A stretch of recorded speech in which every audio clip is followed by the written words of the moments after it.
Hello, and welcome to another medically reviewed episode of We Only Look Thin. Whoa. I am Katherine Weigel. I am one of your hosts. I have lost over 100 pounds. I am a Tiny Habits certified coach. I am an inspiration. You sure are. To all who know me. Especially to me. Especially to you. And you are... Donald Weigel. And I am virtually none of those things that you just said, but I have lost about 100 pounds. I've kept it off for about 5 years. And I am here to talk about it. Oh, I am one of your hosts of this show you also. You are one of my hosts. Yeah. One of your hosts. One of my hosts. You're one of our hosts. You know, that's just, I'm already starting off on a whole tangent situation, but for some reason it really bugs me when, like, people at work are like, one of my accountants told me, like, when they're not the boss. See? I don't know, that really bothers me. But like, they're not your accountants. They just work on the same show that you work on. Responsibility for things. If you're an accountant... but it's more like they say it in a way that they own them. Oh, like my choices? Yeah. Right, like you own your choices. Yes, exactly. All right. No, well done. I have definitely issues with that. It might take some therapy. Around the my and the your things. Not about you, about work things in the past. But anyway, that's for another podcast. Yes, indeed. Well, it is Thanksgiving week. Gobble, gobble, everybody. The big game, people.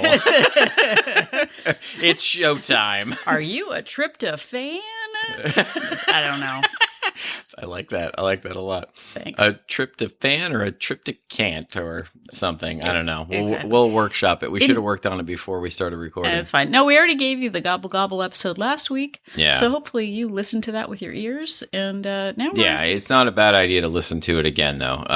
All of your ways to get through the big holiday meal. It is. And Donald, do you remember even one thing we mentioned on that episode of what to do? Yeah, of course I do.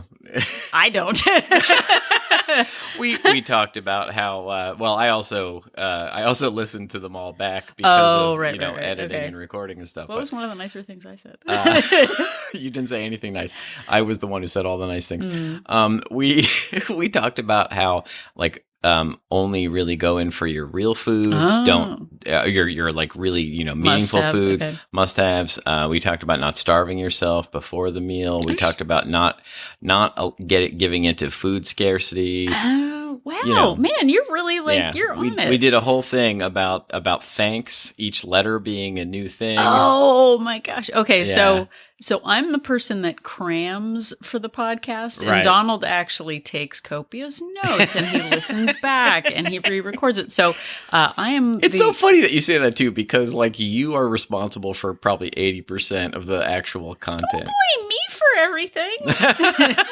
We are equally responsible for this content. California is a no-fault state. We each get 50% of the responsibility for it. But today we're going to talk about 100% of the responsibility for food choices. Yes, and it's all on you. Actually, you know who it's on? Oh, who? It's on Carla. Oh, yeah. Carla is the one who shared this article with us. Yeah, so tell everyone who Carla is. Yeah, Carla is a member of Wolt Place and a Wolt chum. She lives in the great country of Canada. I've heard of Canada. She lives in Canada, and anyway, she passed on. What are you? I was gonna. Don't make any Canadian I won't jokes. make any Canadian They're jokes. wonderful No, people. I was about to, and I'm going to stop myself. Okay, see, Carla, I would never do that. Yeah. I don't do it. No, I'm the mean one, clearly. Yeah, our daughter is 50% Canadian, yeah, so it's true. We've got to watch out for our people. So anyway, hi. Oh, wait, no, Hello. That's usually what I say to you. So Carla is an amazing member of Wolt Place, and she passed on this article by who? You're the one who says what the article is. It's Abby Sharp, who is a registered dietitian, and her website, Sharp Objects. No, I made that up. That's not the same thing. I would have called it Sharp. I would have worked Sharp into it somehow if my last name was Sharp. But Cheddar? No, it's just Abby Sharp Dietitian. But I'll link to it in the show notes. She's got a YouTube channel also.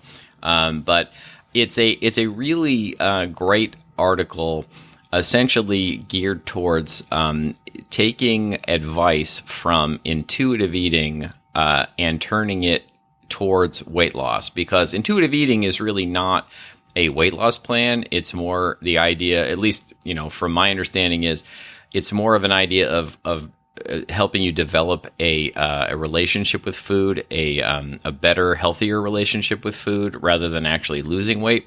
And, losing weight and being on intuitive eating are typically considered to be at odds with one another. But she has an article of 15 tips that you can take from intuitive eating and turn them into part of your weight loss plan. Yeah, and I think one thing that we champion. See, I just said champion. I didn't say champion. Oh, yeah. I'm very proud of you. But then you went back and said what champion. I didn't say. Yeah. Exactly. Yeah. One thing that we really rely on is sort of a Unitarian, caloristic.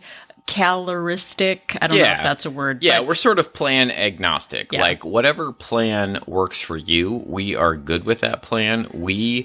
Catherine and I like to boil it down into much too simple terms. We basically, count calories and try to keep ourselves in a calorie deficit by exercising. But, there's a lot more to it. But whatever plan works for you, we're good with that. Yeah, but part of that is taking pieces from multiple plans to build something that works for your unique lifestyle, your needs, your battery range. Not like you're a car with a battery, but your emotional bandwidth. That's what I meant to say. There you go. But really taking pieces from anywhere that you get inspiration. Donald and I did Weight Watchers and have taken a lot from that. So this is actually going to be, wait for it, a 3-part episode. Three parts. It is super exciting. So this is part 1. We're going to take you through Abby Sharp's first 5 tips. And of course, we will do our thing where we really make them our tips. Yeah. We'll use her article as a framework to talk about, what has worked for us and what we believe will work for most people in terms of weight loss and fitness. Well, and it's validating to have a medically reviewed article. Oh, right. This article was medically reviewed. See? Yes, that's where that came from. But a lot of the things that we talk about are actually backed up by research and science. So it just makes us feel better about all the things that we say. But I think the biggest thing in all of this, before we tell you what the things are, is to really think about what we're going to say. Think about it. I'm going to say it. But then take one piece of advice or one aspect and try to work that in. This isn't about 5, do it all right now, change everything the week of Thanksgiving. It's just things to think about and ways to reframe your weight loss journey venture. Yeah, and I don't love everything that she says in this article, and I'm not going to follow all 15 of these pieces of advice, but there are many, many things from, in this article that I've been doing for the last 5 years and will continue to do. And there are some new, some new information that I wasn't aware of in here that I think is great. But, this isn't 15 things that you have to do. These are, in her article, she says these are gentle weight loss suggestions that you can take and make part of your plan that will help. Well, and this is the last thing we'll say before we say the things we're going to say, is that I think part of being someone with a growth mindset is not just throwing things away, but finding what is true for you. So like Donald said, there are a few things that we do differently than Abby suggests, but I think it's important to do that. I would do anything for Walt, but I won't do that. Is I'm not going to do that, but what I can do is ... So keep that in mind as one of our listeners with that amazing growth mindset. All right, so let's do it. Let's do it. Okay, so tip number 1, think about what you can add, not take away. Yeah. So we have talked about this, and Abby has talked about this, about a lot of times, in the past, we would do those elimination diets, no sugar, no carbs, no alcohol, no fun. And when we pull back and act as though we're being restrictive, which is a word that we don't enjoy, it really leads to revenge eating in the future. So our tip, and Abby's, is to add add things instead of thinking about what you need to pull away from. Yeah. And, for me, I spent so much of my life, I would go on a diet where I couldn't eat an entire category of food, or I would do things like, well, I'm just going to avoid X, Y, and Z food, and I'm not going to have them at all. And eventually, I would start to crave it so hard, whatever it was that I was not having, that I would, go back to eating it with a vengeance. And I would usually feel like once I was in that mode, I was like, well, I've ruined it. I've given up all my progress. I guess I'll just give up and go back to doing nothing. And it was just this terrible, vicious cycle over and over again. Yeah, and she talks about adding things. And I mean, we've done a lot of episodes that cover the breadth of most of this article. But things like pumping up the volume. We're not asking you to stop eating, for example, fettuccine Alfredo. Yeah. But what you can do is add a bunch of roasted broccoli to that, or cauliflower, or mushrooms and onions. And so you're pumping up the volume, you're getting more fiber, and you're becoming more satiated because you're eating more fresh vegetables. So that's a great way to add something instead of feeling like now I can't have the things that I like. Yeah, find those low calorie foods that you actually enjoy and add them so that you feel fuller and stay fuller longer and are more satisfied by what you're eating, so that you can have a smaller portion of the much higher calorie thing and still enjoy it. Well, I remember as a kid too, like in 7th grade, doing a diet where I would just eat a dry piece of toast. Oh, yeah. Every day that I just ate a dry piece of toast. And that felt like deprivation. It felt like sadness. That's terrible. And seeing, there's no way you're going to be able to keep doing that either. No, not at all. And the idea of adding volume to something like that. So instead of maybe butter, adding like a pile of fruit or avocado or something, not even fruit on there, but like peanut butter and then some actual fruit on there, is something that feels nice instead of sad and lonely. Another thing that you can add is activity that you enjoy. Oh, yeah. Instead of thinking, oh my gosh, I have to go to the gym, which I actually go to the gym now. So we can talk about that later. But like we've been doing an evening walk as a family, just like walking down the block, walking back. And it's not a big deal. It's not a punishment. We're just getting some fresh air and seeing the changing leaves. So we're adding in a walk. We're not, depriving ourselves of things. Yeah. And it's really nice. It, increases our family time too, which is nice. So we get double benefit. Yeah. And that whole pump up the volume. Say it again. Pump up the volume. Yeah, sorry. It's okay. Donald seems annoyed by my No, we still haven't gotten that right. Okay. But really think about adding volume to your life. This isn't about deprivation. This is about bringing you additional joy, because that's, in the end, that's what we want, right? That is what we want, additional joy. So let's add joy to our health and fitness plan. Now, tip number 2, the hunger-crushing combo. Oh, whoa, it sounds like WWF. Or no. WWE now. WWE. Oh, that's World Wildlife Foundation? Yeah, they used to be WWF, but they got sued by the World Wildlife Federation, and they had to change it to World Wrestling Entertainment. Oh, entertainment. Yeah. Okay, because of all the pandas were mad at them. Right. Okay. Exactly. So what is the hunger-crushing combo? That is fiber, protein, and healthy fats. And we've talked about on the show a lot, adding protein to your diet will keep you fuller longer. And she has a couple of studies that she mentions in her article. One study found that participants who consumed 30% of their calories from protein consumed almost 500 fewer calories a day compared to those who consumed 15% of their calories from protein. That's actual math. I know. It's actual math and actual science. And protein has also been proven to reduce a hormone called ghrelin. Ooh, that sounds mean. That sounds like I know. They're going to fight Macho Man Randy Savage. Yeah, exactly. Macho Man is ready. What is it? Sergeant Slaughter. Sergeant Slaughter. Okay. Yeah, and the Wild Samoans. Oh. And I was really into wrestling when I was about 10 Remember years when old. they would do like the matchups? You're like, oh, there's never going to be a Rowdy Piper and a Hulk Hogan combo. And then they're like, they have to join forces against Sergeant Slaughter. I know. I thought all of that was real. So did I. I used to get like wrestling magazines when I was a kid that would like rank the wrestlers and stuff. Important. I was so important. Yeah, my father, actually, my poor father took me to a live... Your long-suffering father. Yeah, took me to a live wrestling match at one point. It was like such a great moment of my childhood, but I'm sure he was miserable. Okay, so when you're imagining your plate of food, right? Imagine Hulk Hogan on the sidelines, and then he does like a power move. What is it?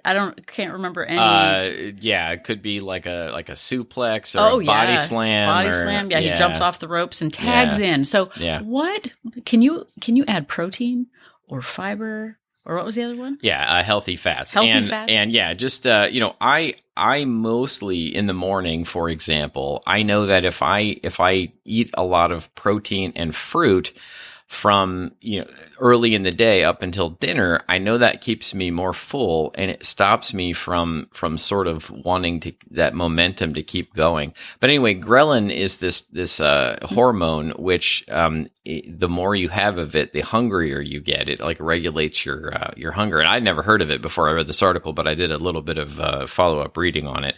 And protein apparently reduces the levels of it.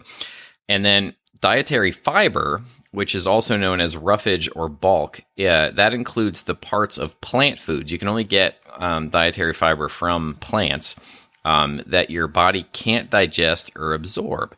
So it's found mainly in fruits, vegetables, whole grains, and legumes. And it keeps you full longer because your body can't digest it. And it also, as a side note, has been associated in studies with reducing your risk of diabetes, heart disease, and some types of cancer. So there's that bonus too. That's like the superhero of the whole thing. And then healthy fats also take a really long time to digest. With those, you have to watch your calories. But adding those things to your diet and not just sort of eating those simple sugars, like all of those typical, this is my little crusade, all of those like sort of breakfast foods, like sugary cereal or any cereal, oatmeal, all of those things. Like you feel like people talk about oatmeal is so filling, but like you take your oatmeal, which already has very little of those things in it, and then you add sugar to it. And, for me, that's a recipe to just be starving in a couple of hours. Well, and part of it is knowing what works for you. I know, like Donald said, for me, sticking with protein in the morning really helps me stay full longer. And going back to that initial one of like, what can you add to what you're eating to make you more satisfied, and paying attention to those hunger signals, which I know are hard to see sometimes, but actually eating something and going, am I hungry 10 minutes later?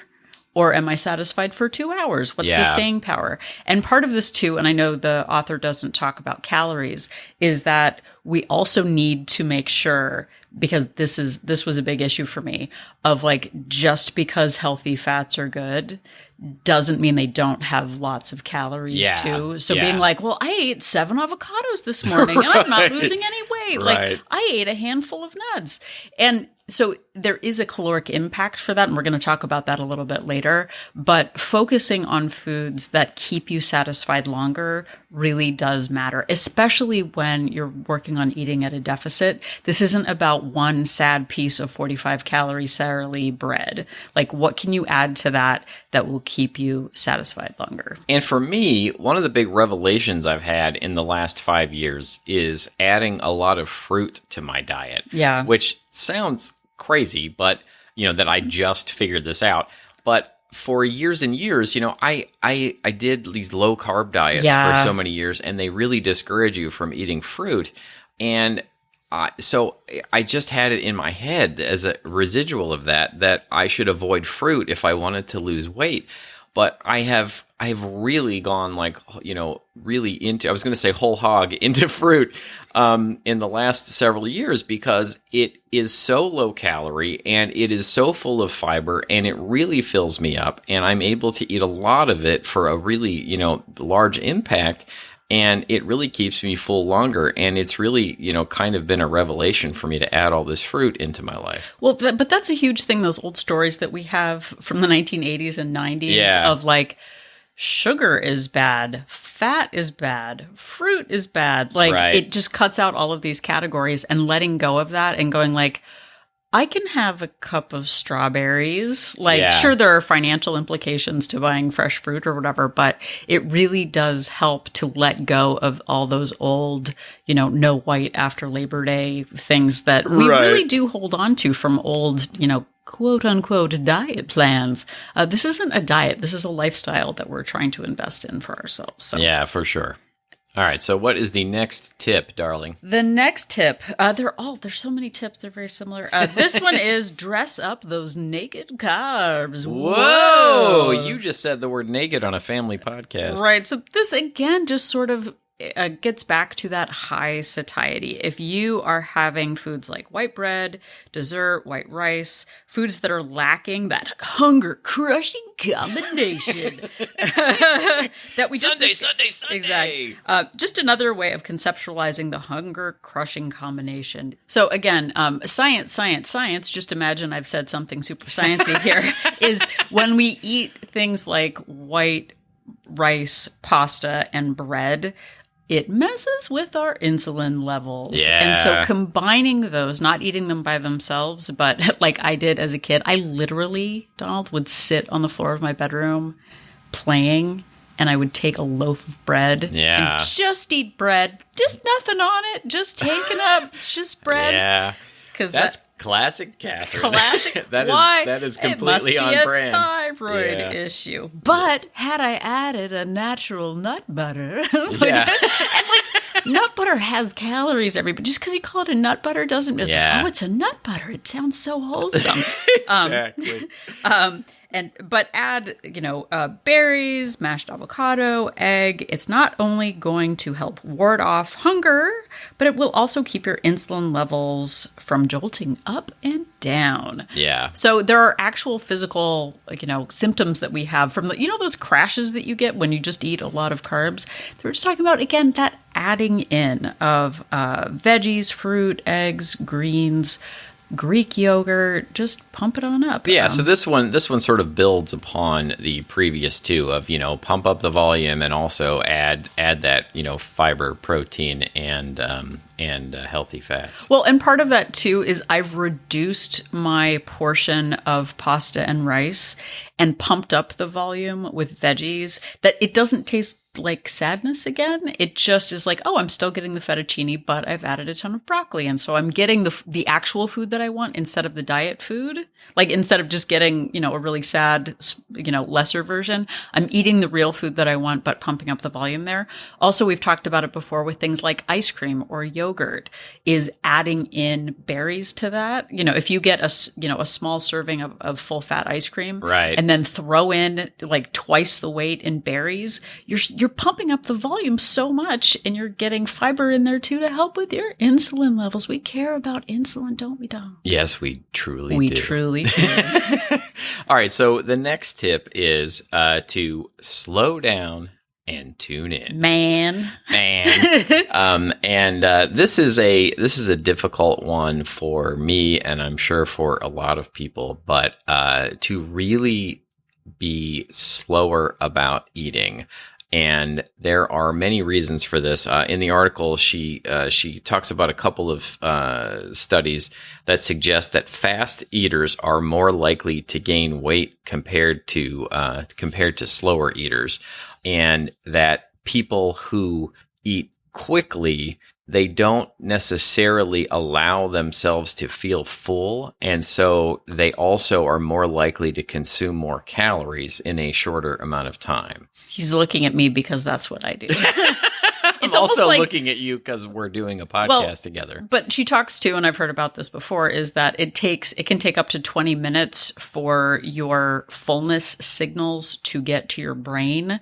And there have been times, even recently, where I'm like, I know it's going to take 20 minutes, so I'm going to eat as much as I can before that fullness signal kicks in. Wow. No, I did that when we went to Disneyland, a while ago. I was like, I know I don't need this food, but I'm going to eat it anyway. And then 20 minutes later, I was like, oh no, this is a terrible idea. Yeah, for sure. Sick to my stomach. And, and so I think another part of this too is that a lot of times if I eat really quickly, it doesn't even sort of register sometimes. And I'll finish the food And then I sort of realized, I'm like, wait, did I even eat it? Because I didn't even like allow myself to really enjoy it. Right. Well, and I would do that of like eating the last chip in a bag and then being like, well, I didn't know this was the last chip, so I'm going to eat another bag so I can really enjoy it this time and savor it. But one of the things that in the intuitive world that they talk about is eating on a hunger scale. And that's, 10 being Disneyland full with your fifth churro right. is a 10. That's in the industry. They refer to it as Disneyland full. The triple churro. But it is something that Donald and I don't do. I know we have talked about being unreliable narrators of our own, hunger signals. And it's difficult because, we say we're lying liars who lie, but I am definitely not super in tuned yet with every signal my body gives me because my body's like, hey, you sure do need it's the holiday season, time for those peppermint mochas. You definitely need those. But so the hunger signal thing is, and you can maybe Google hunger signals to go more into it, but it's sort of checking in with yourself while you're eating and going, am I satisfied right now? Do I feel like I've eaten enough? And then checking in with yourself again, making sure you don't get to that overstuffed level. And one of the things, as for me, a compulsive eater, which is different than a binge eater, is like, I love the way food feels in my mouth. And so my hunger signals sort of are only part of why I'm eating, because I actually just enjoy that compulsive repetition. Right.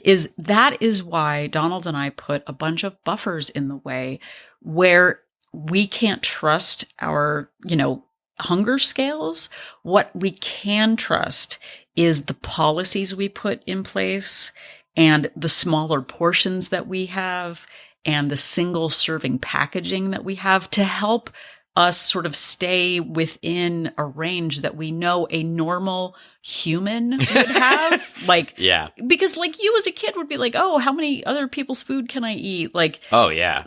Do you want to talk about that more? And look, just as an example that pops to mind, on Pizza Friday in the cafeteria in grade school, there were a lot of kids who didn't eat their crust. And I would go around and ask, hey, you going to eat that crust? And if they said no, I would ask for it and usually get it. And then I would just eat all the crusts. And I'm not sure that's exactly what you're talking about, but I just, I feel like I don't know if I ruined them as a child or if I just am built differently or if I could teach myself to be better about it. But I feel like if I listen to my hunger signals, I just continue to eat and eat and eat. So now as an adult, I've discovered that if I put myself on a schedule, which is, I've talked about a lot in this show, I'll eat something, a reasonable amount of calories at 2 o'clock and 3 o'clock and 4 o'clock so that I know that I've got more food coming so that I won't, end up starving and miserable.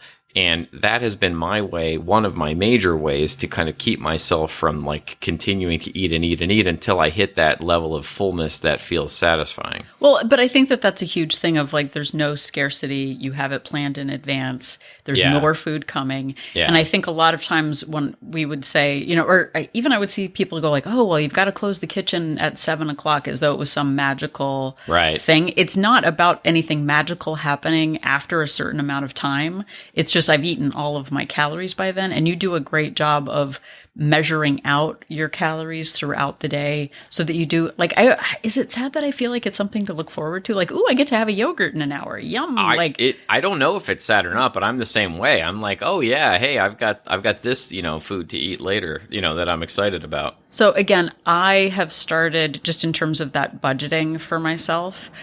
I now pre-track a measured amount of calories for breakfast, lunch, dinner, and 2 snacks. So I know like, hey, you've got 400 calories to look forward to for lunch. Like that's in an hour and a half. You can get through this time. There's no food scarcity. Having policies about the kinds of food I eat at different times. I try to only have sugar after dark. I try to limit my carbs. Again, we go for smaller portions because if a plate is full, I'll eat whatever is on the plate. That whole like checking in with yourself. Right. what I do is just eat on a salad-sized plate so that visually the plate looks abundant and full, and I pumped up the volume so it's aesthetically pleasing. Yeah, we have all of these dinner plates that I love that go virtually unused because we've both started eating off of salad plates essentially because it may be a trick in air quotes, but it really does keep me from, if I fill a dinner plate, I eat a dinner plate. If I fill a salad plate, then I only eat a salad plate. Right. And then there's the option to go back for more, but it allows us, it's almost like instead of checking in with myself, I finish the plate. And if I am hungry for more, I have an option to go back for more. It's also why we try to stick to single serving packaging on foods that are hyper palatable or, high calorie, because then we don't have to I'm always going to want 7 chocolate chips cookies. I'm not at that point. And if you are, yay, you no, I'm not throwing that down. But for us, limiting and adjusting our portion control has really helped. We can always go back for seconds if that is needed, but putting all of the buffers in place and the bumper pads in place to make sure that we're headed in the right direction really does matter because I get really distracted by everything all of the time. And if I was just you don't ever need a map again. You kind of intuitively know, where the sun is or whatever. I need maps to help me on the way. And having all of these different tools at my disposal gives me so much freedom to make choices that I know are in my best interest when I can't trust my brain that wants the additional food because something is super delicious. So I think we've started to really overlap quite a bit on the final tip. So why don't you read that? Okay, so this is the last one, and here we go. Last one for this episode. Yes. So, and this is a big one. Get rid of distractions. And like Donald just said, we eat with televisions on and radios on and scrolling our phone and doing the Wordles. If you kids are still doing that, at this point, I'm avoiding it just for spite. I don't even. No, I've never done a Wordle, and it's one of those things where I'm that jerk who's proud that he's never done the Wordle for some reason. I know, but anyway, we get so distracted by eating while we're cooking, eating while we're making our kids' food, eating while we're on conference calls at our desk, that we don't even know that we're eating when we're doing it. I can't tell you how many times I've gone, did I just eat a thing that I didn't? And that idea of eating with less distractions, whether that's getting away from your desk and sitting somewhere else, turning off your electronics when you're eating. And it doesn't have to be for every meal, but just taking a few minutes to really savor what you're enjoying, especially if it's something that you really care about, can really help you live in the moment of it and not feel like, well, I need another one because I don't even remember eating the first one. Yeah, and Abby Sharp in her article uses the example of her husband, and he'll say to her, oh, I haven't really eaten anything today. And she has witnessed him eating while he's been on business calls on the phone. And she knows he's eaten, maybe even a lot in the article she talks about. But then he's like, I didn't really even eat anything today. And I think that we get this a lot. People come to us and say, I'm doing everything right. And I think that when you eat mindlessly with all of these different distractions, it can be very easy to to grab food that you're not even fully conscious of and then just forget that you've even had it or forget to track it or whatever. And you've eaten a lot of calories that you really think you haven't. Well, and part of that too is we track our food before we eat it. Yeah. Because I will 100% forget the roll that I had on the side or the gorgonzola cheese that I put on the salad or the butter or whatever. And pre-tracking it ensures that I don't get lost in that, oh yeah, I'm pretty sure I had or whatever. And that whole thing too of being in an office, Donald has a policy of just not eating break room snacks. Yeah. So there's no negotiation there. But how many times have I just walked by and grabbed a handful of candies on someone's desk or an open bag of chips or trail mix or whatever that seems innocuous, it was a nut butter, but in whole form, a deconstructed nut butter. Yeah. And then suddenly it's 300 calories and you don't understand understand why you're gaining weight. And this can be true in your own kitchen too. If you've got snacks that are just easy to grab, you can grab them and not even really like think about it. And if you're not having to make a conscious decision about it, it can be really easy just to mindlessly graze and graze and graze. Well, and we were on vacation once, and a very long time ago, and we were at our favorite restaurant of the trip, and it was the last night, and we really wanted to like focus and enjoy the food, and we got into a lovely, delightful conversation with another couple, and I was like, I don't want to talk to these people because I really want to savor. They were so nice, and it was such a great conversation, but I just felt like I didn't really get to enjoy the food because we were talking to these people so much. And I should, be of a mindset to where the conversation was the real value, but I just made a face. The friends we made along the way. Yeah, the friends we made along the way. No, but if you were, when you see people in commercials savoring food, like, oh, it must be nice to eat a single Dove bar, like whatever, while you're in a bathtub. Like, I have to eat all my Dove bars. I have to eat 10 of them because I don't have time to take a bath. So I, eat the 10 Dove bars. Yeah. But when I think about the kind... I eat my Dove bars in the shower. Sorry, I didn't mean to cut you off. It's fine. Yeah. Hey, you do what you're going to do. But when I think about the kind of eater that I want to be, rather than the one that's like the food scraps, like in the backseat of the car and the crumbs all over my desk and whatever, the classy version of me is the person that... I'd love to meet the classy version of you someday. Yeah, no, she's got a members only jacket. That's wow. Yeah, I like a banana clip in her hair. Yeah, I like it. Now I'm imagining her too. But I came up with my own vision board for food. I was like, what do I actually want? How do I want to eat? Do I want to eat behind our pantry door and sneak our daughter's scraps, which is what I was doing in 2015? Right. Literally, like I was like, this is not what classy Catherine would do. But it's going like, oh, what would be classy is sitting down and having like a cheese and crackers and listening to some Chopin who got it done. Yeah. And like just savoring the moment, like international coffee savor the moment, not just guzzling things down. And dreaming of Jean-Luc. Yeah. But if we can even start with one day a week, one morning a week, you savor your coffee, you savor your breakfast, you keep it nice and quiet and really, enjoy the flavor. It slows everything down. And when we slow down our eating, which Donald mentioned before, it registers our hunger signals more appropriately, and we feel satisfied and full because we've paid attention. We're not just, eating something really quickly and forgetting about it. It can be really difficult to get into that practice, but if you can even start with 50% of a meal without your phone, if you usually eat lunch at your desk, turn off your electronics for the first 5 minutes and really pay attention to it.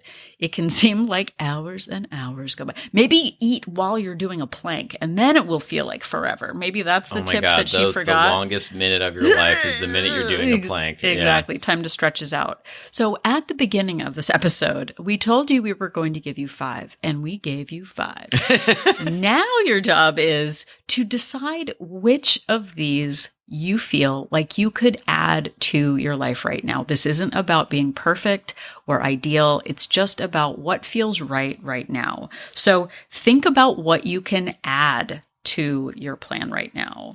Think about the hunger-crushing combo. Think about dressing up those naked carbs. Think about slowing down and tuning in, man. And getting rid of distractions, especially at this holiday season. We can be so overwhelmed with to-do lists and things to make and, cards to get out or whatever. It can be difficult to slow down. But the more we're able to be mindful and add things that we really enjoy and care about, the better our ability is to manage our stress, take time for ourselves, and really enjoy this process. This isn't about getting to a number. This is about improving our lifestyles. And Donald, big surprise question for you. Uh-oh. Which one do you think of any of those do you think you might benefit from adding to your life? Well, I think I have benefited the most from the hunger crushing combo. Or adding things. Pumping up the volume has been pretty huge for me too.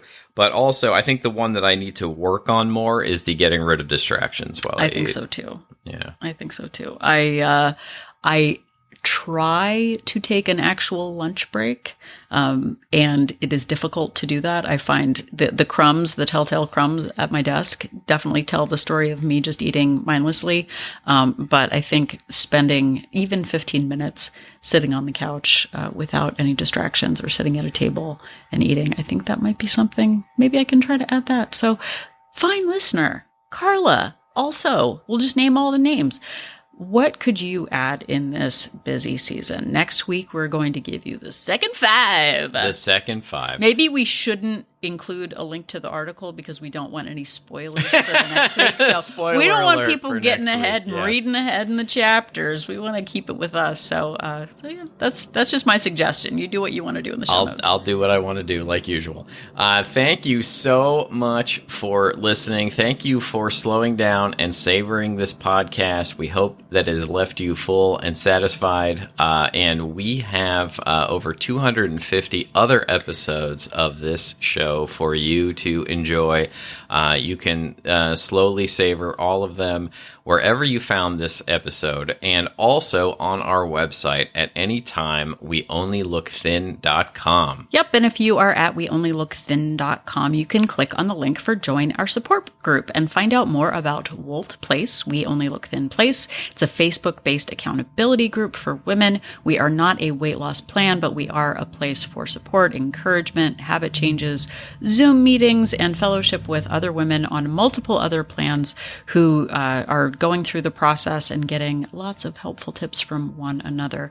We have 2 subscription options, a monthly option with a 3-day complimentary trial and a 3-month subscription with a 7-day complimentary trial to see if Wolt Place is right for you. And again, we usually get an uptick in members in January, typically. Yeah. But why don't you join now through the holiday season to just get that extra support and accountability so that you're in a good place for January. Yeah, so that, next year you find yourself in a better spot than you otherwise would have been.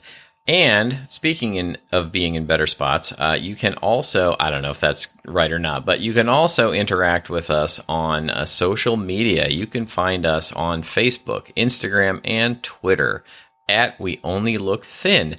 And you can write us a good old email at weonlylookthin@gmail.com.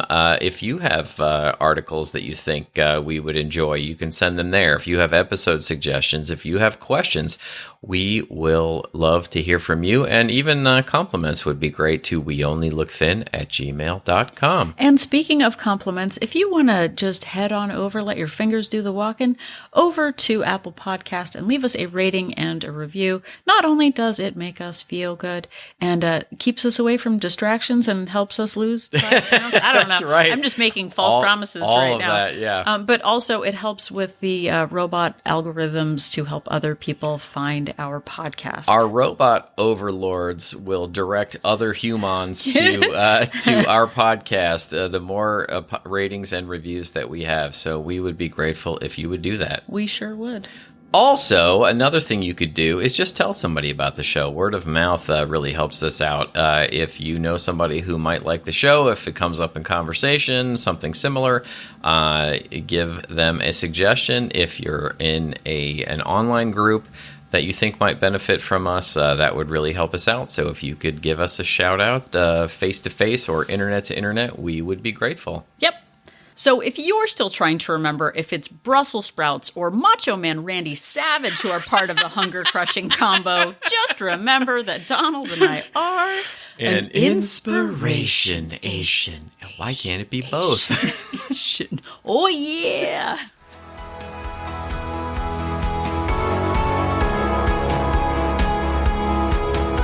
The information that you hear on this podcast is for informational purposes only. The hosts are not medical professionals. You should always consult with your doctor, nurse, or other certified health professional before beginning any diet or fitness program.